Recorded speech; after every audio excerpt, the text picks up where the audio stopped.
Hello അസ്സലാമു അലൈക്കും.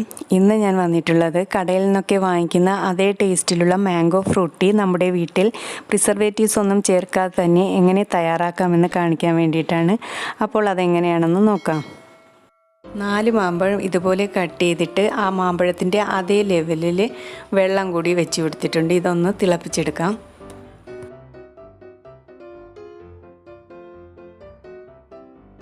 ഇപ്പോൾ നല്ലതുപോലെ തിളച്ച് വന്നിട്ടുണ്ട്. ഇനി ഇത് തണുക്കാനായി മാറ്റി വയ്ക്കാം.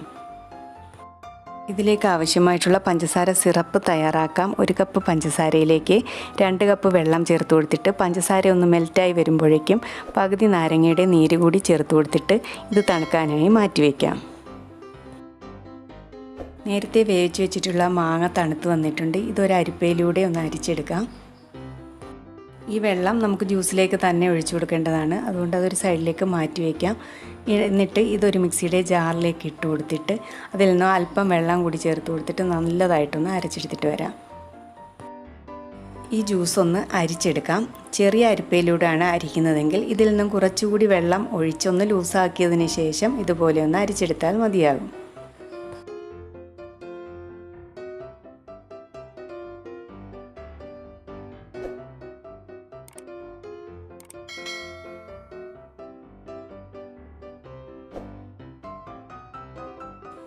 ഈ അരിച്ചെടുത്തിട്ടുള്ള ജ്യൂസിലേക്ക് നമ്മൾ നേരത്തെ തയ്യാറാക്കി വെച്ചിട്ടുള്ള പഞ്ചസാര സിറപ്പ് കൂടി ചേർത്ത് കൊടുത്തിട്ട് എല്ലാം കൂടി ഒന്ന് മിക്സ് ചെയ്തെടുക്കാം.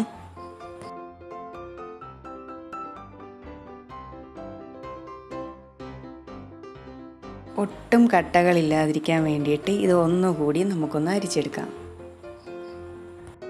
ഞാനെടുത്തിട്ടുള്ള മാമ്പഴത്തിന് അത്യാവശ്യം നല്ല മധുരം ഉള്ളതുകൊണ്ടാണ് ഞാൻ 1 കപ്പ് പഞ്ചസാര എടുത്തിട്ടുള്ളത്.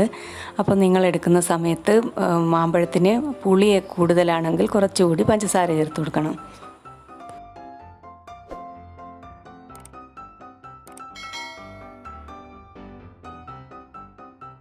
കുറച്ച് തിക്കായിട്ടുള്ള ജ്യൂസ് ആയതുകൊണ്ട് തന്നെ ഞാനിതിലേക്ക് തിളപ്പിച്ചിട്ട് ചൂടാറിയിട്ടുള്ള വെള്ളം കൂടി കുറച്ച് ചേർത്ത് കൊടുക്കുന്നുണ്ട്.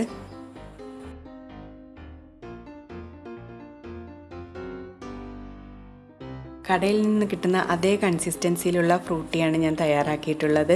ഇത് ബോട്ടിലുകളിലാക്കി ഫ്രിഡ്ജിൽ സൂക്ഷിച്ചു കഴിഞ്ഞാൽ ആവശ്യത്തിനെടുത്ത് ഉപയോഗിക്കാവുന്നതാണ്. ഈ നോമ്പ് കാലത്ത് ഇതുപോലെ തയ്യാറാക്കി ഫ്രിഡ്ജിൽ സൂക്ഷിച്ചു കഴിഞ്ഞാൽ ഒരുപാട് ദിവസം നമുക്ക് കേടുകൂടാതെ ഉപയോഗിക്കാവുന്നതാണ്. അപ്പോൾ എല്ലാവരും ഒന്ന് ട്രൈ ചെയ്ത് നോക്കണേ. ഇഷ്ടമായാൽ ലൈക്ക് ചെയ്യാനും ഷെയർ ചെയ്യാനും മറക്കരുതേ. സബ്സ്ക്രൈബ് ചെയ്യാത്തവർ സബ്സ്ക്രൈബ് ചെയ്യുകയും അടുത്തുള്ള ബെല്ലൈക്കൺ കൂടി മറക്കാതെ ഒന്ന് ക്ലിക്ക് ചെയ്തേക്കണേ. അപ്പോൾ ഇൻഷാ അല്ലാഹ് മറ്റൊരു വീഡിയോയുമായി വീണ്ടും കാണാം.